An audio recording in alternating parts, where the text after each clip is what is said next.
پہاڑی زبان میں اپڈیٹ سنیے۔ اسلام اپنے پورے مفہوم دے نال روح زمین اتے واحد دین ہے جڑا انساناں کو ذلت دی گہرائیاں تھی کڑ کے اللہ دی غلامی دے باوقار اور پر عظمت تخت اتے ہجالدا ہے۔ لیکن بدقسمتی نال بھارت ایک ایجا ملک ہے جس دی ہندو انتہا پسند حکومت سن نہ صرف تمام اقلیتاں کو غلام بنا رکھیا ہے بلکہ مودی دے دور جبر وچ مسلمانہ اور اسلام دے خلاف نفرت اپنی آخری دندے کو ہاتھ لا رہی ہے۔ بھارتی ہندو انتہا پسند مسلمانہ دے وجود کو برداشت کرنا واسطے ہرگز تیار نہیں۔ بھارت وچ مسلمانہ دے خلاف بددا ہویا تشدد اور حجاب اتے پابندی دے مکروہ عزائم ہن پوری دنیا وچ تش تش بام ہو رہے ہیں اور پوری دنیا بھارت دے ان مکروہ کرتوتاں اتے لعن تان کردی نظر آ رہی ہے۔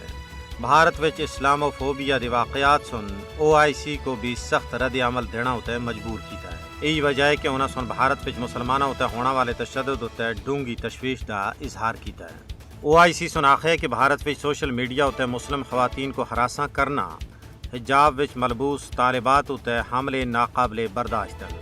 OIC سن ایک گل بھی آخی ہے کہ بھارتی مسلمانہ اور انہاں دی عبادت گاواں ہوتے حملے اسلامو فوبیا دے بدے ہوئے رجحان دی نشاندہی کر دیں۔ انہاں آکھے کہ بھارتی حکومت مسلمانہ ہوتے حملے کرنے والے ہندو مجرماں کو قرار واقعی سزا دے ہے۔ OIC سن اقوام متحدہ سمیت تمام عالمی برادری تھی اپیل کی تھی ہے کہ وہ بھارت وچ مسلمانہ دے خلاف نفرت انگیز جرائم کو روکنا وچ اپنا عملی کردار ادا کریں۔ تجزیہ نگاراں دا آخنا ہے کہ وقت آ گیا ہے کہ OIC بنگار کے بھارتی مسلمانہ دی حالت زار ہوتے گل کرنا واسطے ہنگامی اجلاس بلاوے۔